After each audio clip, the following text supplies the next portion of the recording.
जीवन में आने वाले संघर्षों के लिए जब मनुष्य स्वयं को योग्य नहीं मानता, जब उसे अपने ही बल पर विश्वास नहीं रहता, तब वो सद्गुणों को त्याग कर दुर्गुणों को अपनाता है। वस्तुतः मनुष्य के जीवन में दुर्जनता जन्म ही तब लेती है जब उसके अंतर में आत्मविश्वास नहीं होता। आत्मविश्वास ही अच्छाई को धारण करता है। ये आत्मविश्वास है क्या?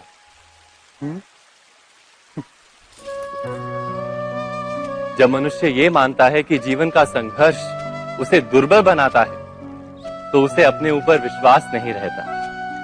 वो संघर्ष के पार जाने के बदले संघर्ष से छूटने के उपाय ढूंढने लगता है।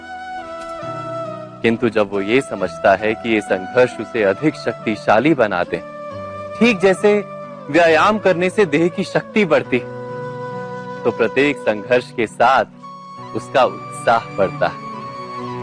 अर्थात आत्मविश्वास और कुछ भी नहीं, मन की स्थिति, जीवन को देखने का दृष्टिकोण मात्र है। और जीवन का दृष्टिकोण तो मनुष्य के अपने वश में होता है ना। स्वयं विचार कीजिए।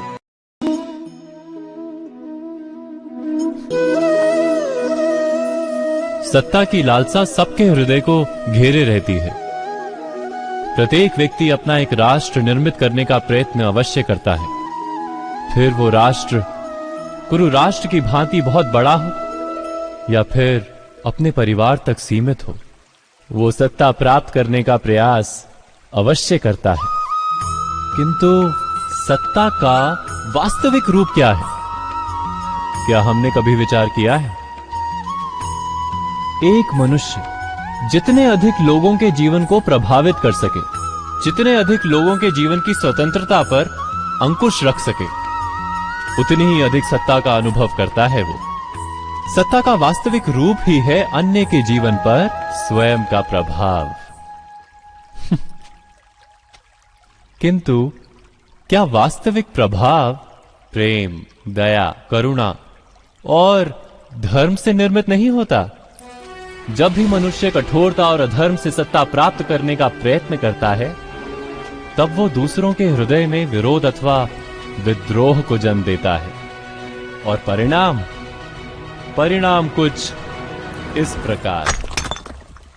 हां, कुछ समय के लिए वो स्वयं को प्रभावी और शक्तिशाली अवश्य पाता है, किंतु वो वास्तविक सत्ता नहीं।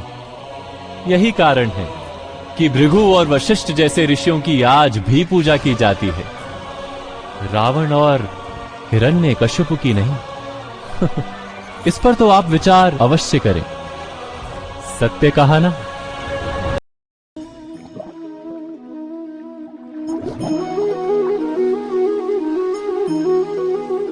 इस संसार में आने वाला प्रत्येक बालक संपूर्णतः संस्कार रहित होता है। उसके अंतर पर ना किसी अच्छे संस्कार के चिन्ह अंकित होते हैं, ना ही बुरे संस्कार के। अर्थात जन्म से बालक में ना कोई गुण होता है और ना ही कोई दोष। तो ये दोष अथवा गुण किस प्रकार प्राप्त होते हैं? क्या हमने कभी विचार किया है? जो बात माता पिता के मुख से निरंतर सुनी जाती है, वही बात उनकी संतानों के हृदय का संस्कार बनती है। जैसे किसी गांव में नदी तट तक एक पगडंडी बन जाती है केवल उस मार्ग पर बार बार चलने के कारण। अर्थात माता पिता के हृदय की इच्छाएं उनकी संतानों के हृदय का दोष अथवा गुण बनकर जन्म लेती हैं। क्या ये सत्य नहीं? पर फिर भी जब उनकी संतानों में कोई दोष दिखाई देता है, तो माता पिता आश्चर्य और दुख से भर जाते। माता पिता का हृदय ये प्रश्न करता है कि उनकी संतानों में ये कुसंस्कार आए कहां से?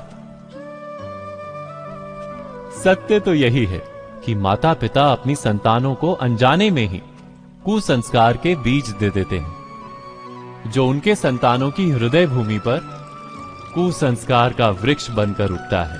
अर्थात अपनी संतानों को सुसंस्कारी और धर्ममय बनाने की आशा रखने वाले प्रत्येक माता पिता को प्रथम अपने हृदय की इच्छाओं पर अंकुश रखना क्या अनिवार्य नहीं?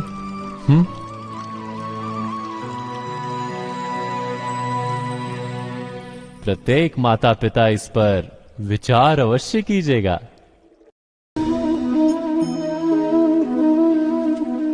मनुष्य का स्वभाव है कि वो स्वयं को, अपने परिवार को, अपनी संतानों को अधिकतम सुख प्राप्त हो ऐसी इच्छा रखता है। इसी कारण से हम सदा श्रम और कष्ट से अंतर रखते हैं, विश्राम और सुविधाओं को बढ़ाने का प्रयास करते हैं। स्वयं अपने जीवन का विचार कीजिए, क्या ये सत्य नहीं कि हम अपनी संतानों के लिए सदा ही विश्राम और सुविधा का आयोजन करते हैं?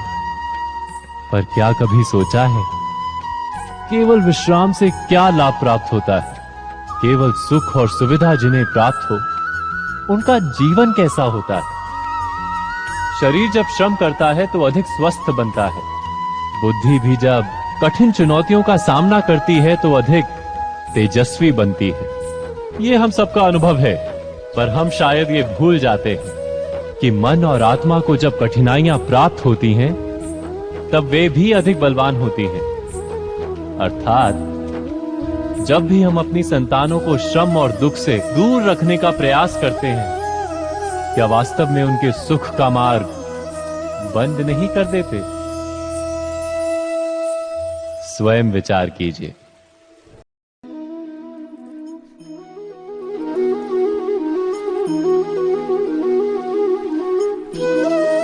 ज्ञान प्राप्ति सदा ही समर्पण से होती है, यह हम सब जानते हैं। किंतु समर्पण का वास्तविक महत्व क्या है? क्या हमने कभी विचार किया? मनुष्य का मन सदा ही ज्ञान प्राप्ति में विभिन्न बाधाओं को उत्पन्न करता है। कभी किसी अन्य विद्यार्थी से ईर्ष्या हो जाती है, कभी पढ़ाए हुए पाठों पर संदेह जन्मता है और कभी गुरु द्वारा दिया गया दंड मन को अहंकार से भर देता है। नहीं, क्या ऐसा नहीं होता? न जाने कैसे कैसे विचार मन को भटकाते हैं और मन की इसी अयोग्य स्थिति के कारण हम ज्ञान प्राप्त नहीं कर पाते। मन की योग्य स्थिति केवल समर्पण से निर्मित होती है। समर्पण मनुष्य के अहंकार का नाश करता है। ईर्ष्या, महत्वाकांक्षा आदि भावनाओं को दूर कर हृदय को शांत करता है और मन को एकाग्र करता है। वास्तव में ईश्वर की सृष्टि में ना ज्ञान की मर्यादा है, ना ज्ञानियों की। गुरु दत्तात्रेय ने तो गाय और श्वान से भी ज्ञान प्राप्त कर लिया था। अर्थात विषय ब्रह्म ज्ञान का हो या जीवन के ज्ञान का या गुरुकुल में प्राप्त होने वाले ज्ञान का, उसकी प्राप्ति के लिए गुरु से अधिक महत्व है उस गुरु के प्रति हमारा समर्पण। क्या ये सत्य नहीं? स्वयं विचार कीजिए।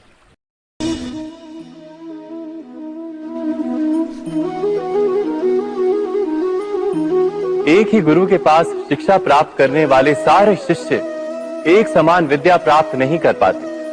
सारे शिष्य गुरु की बातें सुनते हुए अवश्य दिखाई देते हैं, उनकी पूजा करते हुए दिखाई देते हैं, किंतु एक समान विद्या प्राप्त नहीं कर पाते। क्या कभी विचार किया है ऐसा क्यों होता है? सत्य तो यह है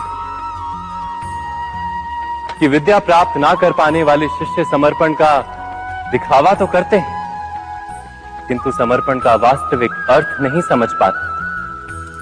गुरु के चरणों में फूल चढ़ाने से अथवा गुरु का आदेश मानने मात्र से क्या समर्पण सिद्ध होता है? नहीं। समर्पण का वास्तविक अर्थ है जब गुरु के प्रति मन में कोई संदेह ना रहे। गुरु के मुख से आदेश निकले, उससे पूर्व शिष्य उस कार्य को पूरा कर दे। गुरु के विचारों के साथ शिष्य के विचार एक हो जाए। शिष्य जब तक अपने गुरु में ब्रह्मा, विष्णु, महेश इनके रूप ना देख ले, तब तक उसका समर्पण सत्य नहीं। वास्तव में समर्पण किसी कार्य का नाम नहीं। समर्पण तो हृदय की भावना और मन की स्थिति का नाम है। अर्थात हमारे अज्ञान में क्या दोष केवल हमारे मन का नहीं? स्वयं विचार कीजिए।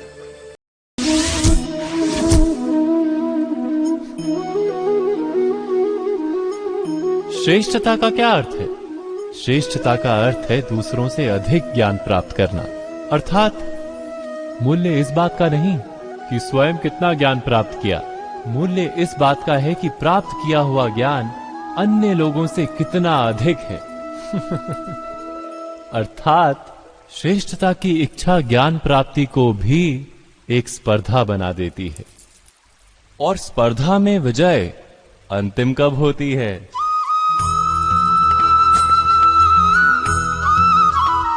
कुछ समय के लिए तो श्रेष्ठ बना जा सकता है, किंतु सदा के लिए कोई श्रेष्ठ नहीं रह पाता।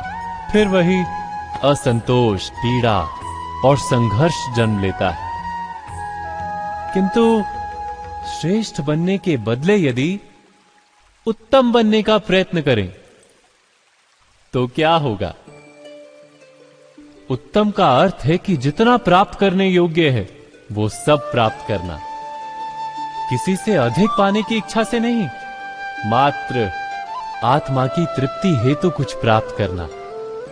उत्तम के मार्ग पर किसी अन्य से स्पर्धा नहीं होती, स्वयं अपने आप से स्पर्धा होती है।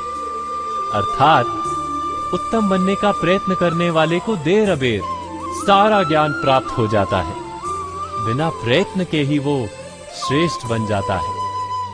किंतु जो श्रेष्ठ बनने का प्रयत्न करता है वो श्रेष्ठ बने या ना बने, उत्तम कभी नहीं बन पाता।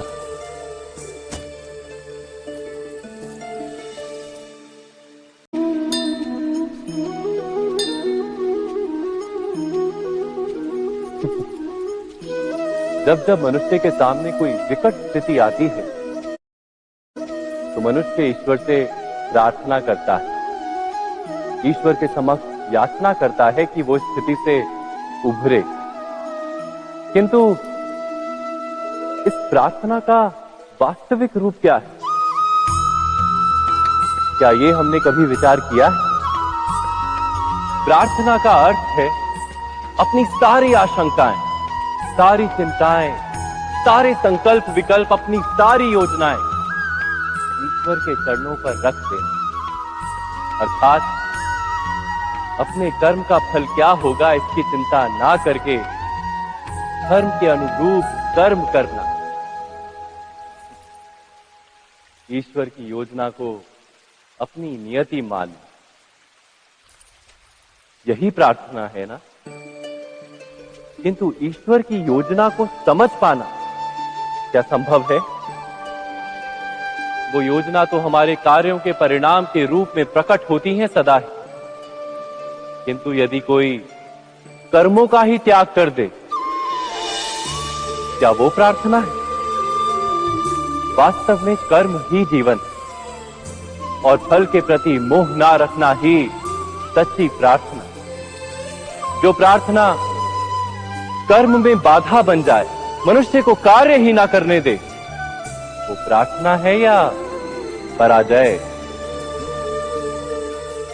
स्वयं विचार कीजिए। मनुष्य का हृदय सुख की आशाओं से, सत्ता और संपत्ति की इच्छाओं से घिरा रहता है सदा। किंतु सामान्य रूप से मनुष्य अपने माता पिता, संतानों, भाई बहन या पत्नी के साथ उचित व्यवहार ही करता है, कोई अन्याय नहीं करता। वो सुख और संपत्ति को समान भागों में बांटकर भोगता है, क्योंकि वो ये जानता है कि उसके सुख का आधार है उसका परिवार, उसके सुख का कारण है उसका परिवार। मनुष्य ये भी जानता है कि उसका सुख समाज से आता है, किंतु वो समाज के साथ अन्याय कर लेता है, समाज का शोषण कर लेता है, क्योंकि वो समाज को अपने सुख का कारण नहीं मानता, वो समाज को अपने सुख का साधन मानता है। भेद है तो कारण और साधन में। किंतु मनुष्य को जब ये बोध हो जाता है कि सारा संसार परमात्मा का ही रूप है, प्रत्येक जीव परमात्मा का ही अंश है, अर्थात कोई पराया नहीं, सब अपने, ये सारा संसार अपना ही है, अपना ही परिवार, तो क्रोध का कोई कारण ही नहीं रह जाता। सारे संघर्ष, सारा वैर, सारा प्रतिशोध नष्ट हो जाता है। अंतर में परमात्मा और संसार में एकात्मता, यही धर्म का मूल सिद्धांत है।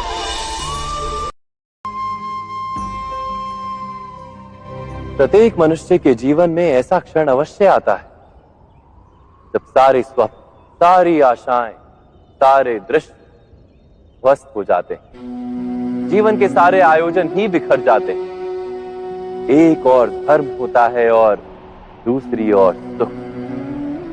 इसी को धर्म संकट कहते हैं।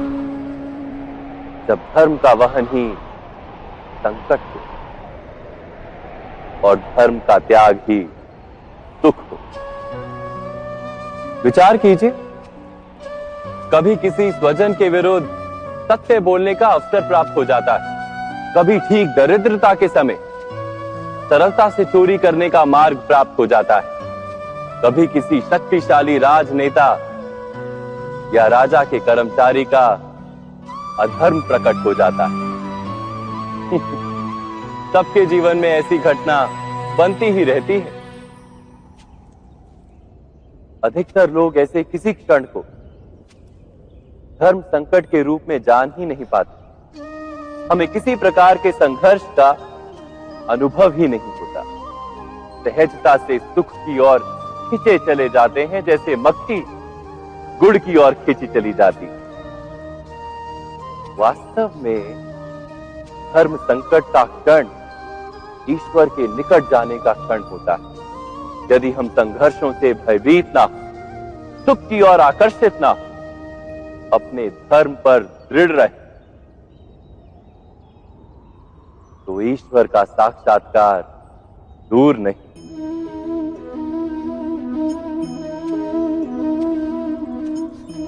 पवन से युद्ध करने वाला पत्ता यदि पेड़ से गिरता है तो भी आकाश की ओर उठता है।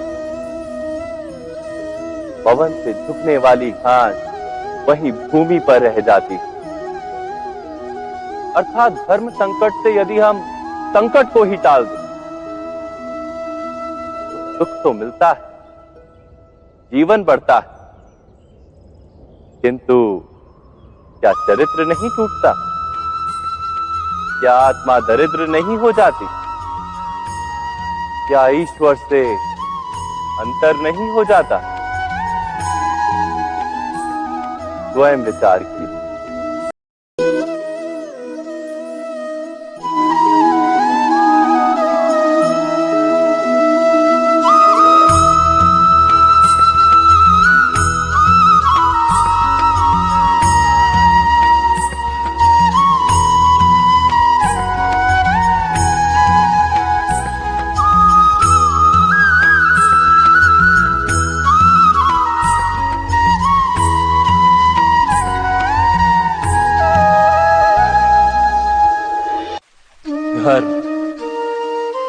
धर्म के विषय में सब विचार करते हैं। कोई अपने ही धर्म के विषय में, कोई अन्य के धर्म के बारे में। किसी के अधर्म को लेकर चर्चाएं होती ही रहती हैं। कोई भी ऐसा नहीं है जो धर्म के विषय पर विचार ना करता। किंतु वास्तव में धर्म है क्या? क्या कोई ये समझ पाया है? धर्म मनुष्य को दूसरे मनुष्य के साथ, समस्त सृष्टि के साथ सुख से जीने का ज्ञान देता है। यही कारण है कि किसी धर्म के स्थान पर मनुष्य को सदा ही शांति प्राप्त होती है। क्या यह आपका अनुभव नहीं? अर्थात धर्म मनुष्य के सारे संघर्षों का नाश करता है। पर यह किस प्रकार संभव है कि किसी मनुष्य को किसी अन्य के साथ कोई संघर्ष ना हो? विचार करें, जहां प्रेम होता है क्या वहां संघर्ष भी होता है? आप कहेंगे हां, अवश्य होता है। किंतु आप थोड़ा और विचार करेंगे तो ये जान जाएंगे कि जिस समय संघर्ष होता है उस समय प्रेम का विस्मरण हो जाता है और फिर इच्छाएं जागती, अहंकार जागता है, क्रोध जागता है, पर प्रेम ना, प्रेम नहीं जागता। क्योंकि जहां प्रेम जागता है वहां सारे विवाद, सारे संघर्ष, सारे झगड़े नष्ट हो जाते हैं।